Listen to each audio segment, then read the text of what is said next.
Você quer que seus aparelhos sejam mais rápidos, e se seu telefone puder reduzir o tempo que leva para concluir tarefas, ou seu computador puder computar muito mais rápido, eu acredito que ninguém iria reclamar. Mas com o estado da tecnologia atual, a verdade é que eles provavelmente não ficarão muito mais rápidos do que eles já estão. A taxa de clock dos núcleos dos processadores desses aparelhos não conseguem ultrapassar um certo limite, e está ficando muito mais difícil ultrapassar as limitações da famosa lei de Moore. No entanto, uma nova invenção da IBM pode mudar tudo que sabemos sobre processadores, como eles funcionam e como eles podem se tornar dispositivos mais rápidos. Agora nós mergulharemos no novo circuito óptico que supera todas as CPUs conhecidas pelos humanos.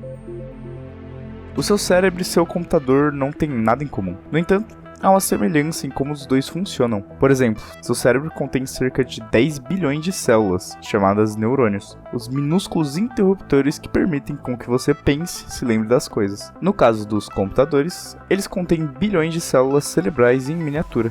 As células cerebrais são conhecidas como transistores e são feitas de silício, um elemento químico comumente encontrado na areia. Mas como funciona um transistor?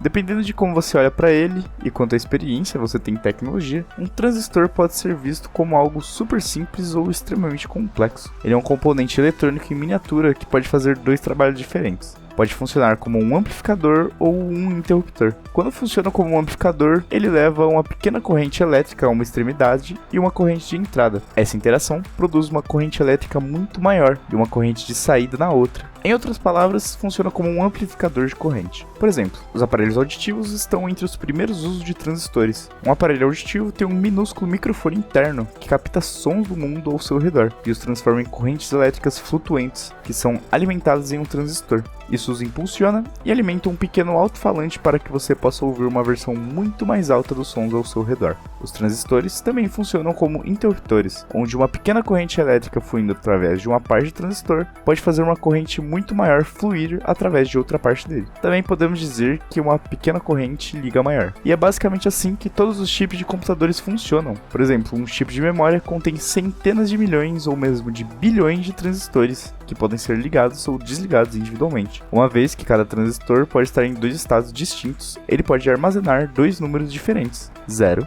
e 1. Empilhando bilhões de transistores em um chip, ele pode manter bilhões de zeros e uns e quase o mesmo tanto de números comuns e letras ou também caracteres. Os transistores são feitos de silício, que normalmente não conduz eletricidade, já que o material é um semicondutor, o que significa que ele não é realmente um condutor e nem um isolante. Mas como funcionam os transistores dentro do seu computador? Você pode colocar alguns interruptores de transistores juntos para fazer algo chamado porta-lógica, que compara várias correntes de entrada que resultam em diferentes saídas. Portas lógicas permitem que os computadores tomem decisões diretas, usando uma técnica matemática chamada álgebra booleana. A menos que você já esteja no nível de projetar seu próprio computador, a explicação não fica mais simples que isso. No entanto, há um problema com transistores, que a maioria das pessoas já ouviu falar: a lei de Moore, que se refere ao Gordon Moore, um dos cofundadores da Intel. A lei sugere que os dispositivos eletrônicos dobram em velocidade e capacidade a cada 2 anos. E de fato, a cada ano as empresas de tecnologia têm apresentado novos e mais rápidos, mais inteligentes e melhores equipamentos. E a estratégia usada para isso tem normalmente sido diminuir o tamanho dos transistores. No entanto, podemos continuar reduzindo o tamanho dos transistores por quanto tempo? No momento, empresas como a Intel estão produzindo transistores em massa de 4 nanômetros, apenas 4 vezes maiores que as moléculas de DNA. E é graças ao silício, cujos transistores são feitos, que isso é possível, já que o tamanho atômico do silício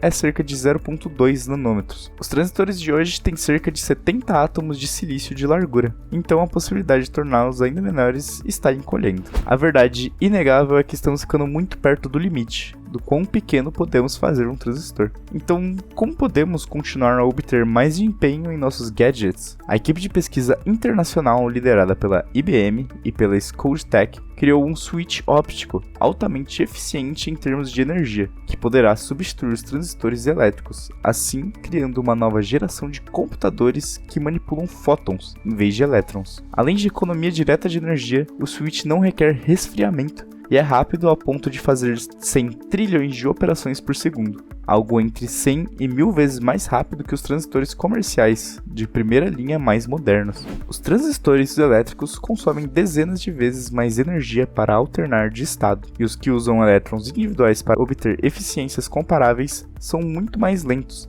e além de problemas de desempenho, essa solução também necessita de um sistema de refrigeração muito mais potente, alavancando ainda mais o seu custo energético. Já o novo switch óptico da IBM funciona convenientemente a temperatura ambiente e contorna todos esses problemas. E ele ainda vai além. Se não bastasse sua função de transistor, o switch pode atuar como um componente que conecta vários dispositivos, transportando dados entre eles na forma de sinais ópticos. Também pode servir como um amplificador, aumentando sua intensidade de um feixe de laser recebido por um fator de até 23.000 vezes.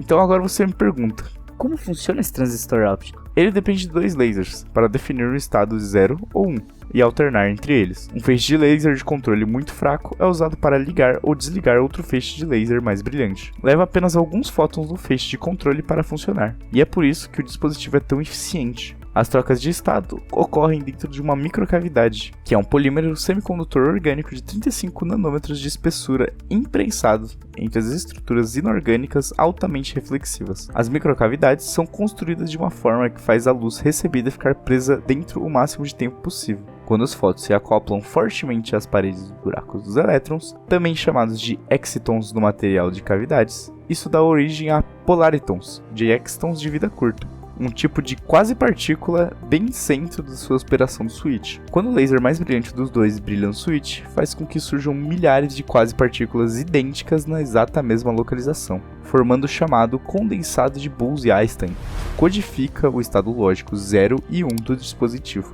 Para alternar esses 2 níveis de dispositivo, a equipe de pesquisa usou o pulso de laser de controle mais fraco, que inicia o condensado um pouco antes da chegada do pulso mais forte. Como resultado, isso estimula a conversão de energia do laser do dispositivo, aumentando o número de quase partículas no condensado. A alta quantidade de partículas corresponde ao estado número 1 do dispositivo. Os pesquisadores usaram 7 ajustes diferentes para garantir o baixo consumo de energia. A primeira comutação eficiente foi auxiliada pelas vibrações do semicondutor de moléculas de polímeros. O truque era combinar a lacuna de energia entre os estados ultraalimentado e o estado apenas do condensado, com a energia de vibração molecular específica no polímero. Com isso, a equipe conseguiu encontrar o comprimento de onda ideal para ajustar seu laser e implementou um novo esquema de medição que permite a detecção capaz de estender quando um condensado foi formado por apenas um tiro de laser. Por fim, o laser de controle alimentando o condensado e seu esquema de detecção foi combinado de uma forma que supriu o ruído emitido pelo funcionamento do dispositivo. Essas medidas maximizaram positivamente a proporção do sinal ao ruído do dispositivo e impediram que o excesso de energia fosse absorvido pela microcavidade, já que isso serviria apenas para aquecê-lo por meio de vibrações moleculares. Um desafio que a equipe enfrentou foi a capacidade do silício para absorver a luz visível. Enquanto necessário para capturar a luz solar em painéis solares, essa propriedade não é ideal para um sistema cujo funcionamento é baseado em ondas de luz, onde a absorção de luz significa perda de sinal. Para lidar com a questão da absorção, os pesquisadores optaram por nanoestruturas chamadas grades de alto contraste. Tal grade consiste em postes de tamanhos nanométricos alinhados para formar uma cerca que impede que a luz escape. Os postes têm 15 nanômetros de diâmetro e um espaçador que faz com que a luz que passa por eles se choque e destrua qualquer luz passando entre eles. Ainda há muito trabalho pela frente para a equipe diminuir o consumo geral de energia do aparelho, que atualmente é dependente do laser forte que mantém o interruptor. Em busca desse objetivo, o que pode ajudar são os materiais supercristais de perovskita, que eles estão explorando com colaboradores. Esses materiais provaram ser excelentes candidatos devido ao seu forte acoplamento de matéria leve, que por sua vez leva a uma poderosa resposta quântica coletiva na forma de hiperfluorescência. E aí, preparado para ter um celular 1000 vezes mais rápido que o seu atual? Quem já está preparado é o gênio Elon Musk, que está planejando acabar com o iPhone. Se liga nesse vídeo onde eu explico como ele planeja fazer isso.